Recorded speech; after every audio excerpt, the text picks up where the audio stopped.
அடுத்ததாக முயற்சி பற்றி பேச போறாங்க ஸ்ரீநந்தினி அவர்கள். அறிவுசால் பெரியோருக்கும் அன்பு நண்பருக்கும் என் முதல் வணக்கம். என் பெயர் ஸ்ரீநந்தினி ராமணி.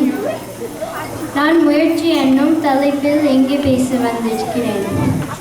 முயற்சி திருவினையாக்கும். முயற்சி இன்மை புகுத்துவிடும் என்று சொன்னார் வள்ளுவர். முயற்சி ஒருவனுக்கு செல்வத்தை பெற்று தரும்.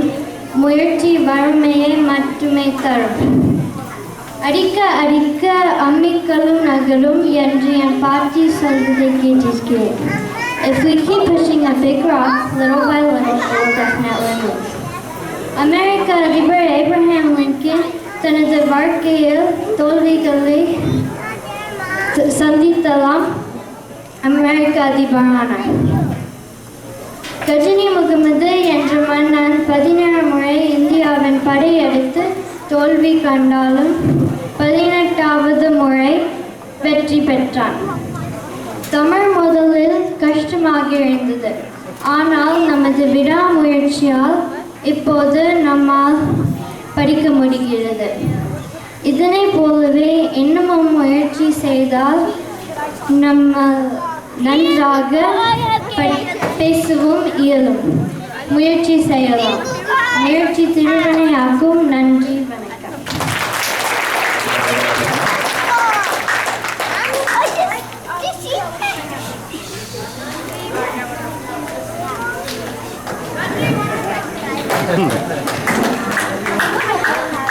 நன்றி, வணக்கம்.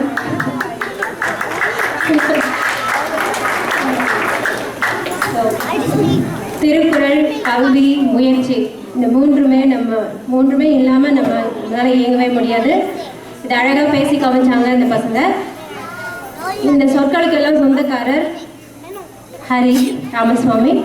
அவரை மேடைக்கு அழைக்கிறேன்.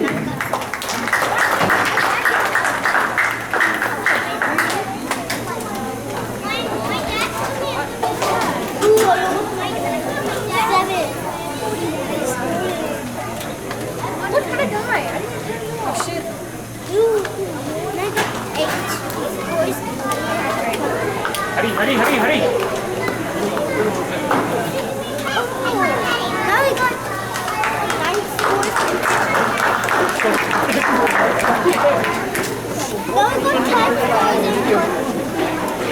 சோத்திரன் கண்டு வியந்தீங்க எல்லாருமே. எல்லா குழந்தைங்களும் இப்போ நல்லபடியாக நல்லா